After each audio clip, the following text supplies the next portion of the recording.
گھر میں تصویروں کا رکھنا کیوں منع ہے؟ حالانکہ ہر کتاب، اخبار، ٹیلی ویژن، فلم میں ہوتی ہیں، اور اب تو باقاعدہ اس کے کیمرے بھی گھر گھر عام ہو گئے ہیں۔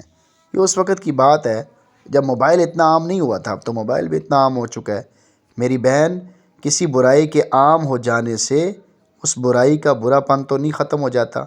تصویروں کا موجودہ سیلاب بلکہ طوفان مغربی اور نصرانی تہذیب کا نتیجہ ہے۔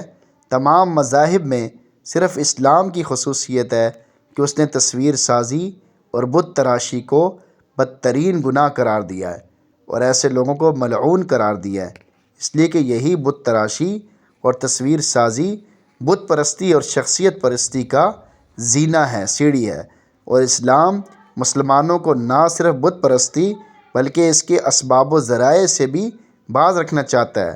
بہرحال تصویر سازی اسلام کی نظر میں بدترین جرم اور گناہ ہے، مگر آج مسلمان بدقسمتی سے نصرانی تہذیب، عیسائی تہذیب کے برپا کیے ہوئے طوفان میں پھنس چکے ہیں۔ تو کم از کم اتنا تو ہونا چاہیے کہ گناہ کو گناہ سمجھا جائے۔ اب یہ اس وقت حضرت جواب دے رہے ہیں جب موبائل اتنا عام نہیں ہوا تھا۔ اب تو موبائل اتنا عام ہو گیا کہ کوئی حد ہی نہیں۔ ہر گھر میں، پہلے تو کسی ایک جگہ پہ سینما ہوتا تھا، اب تو ہر گھر میں اور ہر بندے کی جیب میں سینما آ چکا ہے، جو مرضی دیکھتا پھرے۔ اللہ ہم سب کی حفاظت فرمائے۔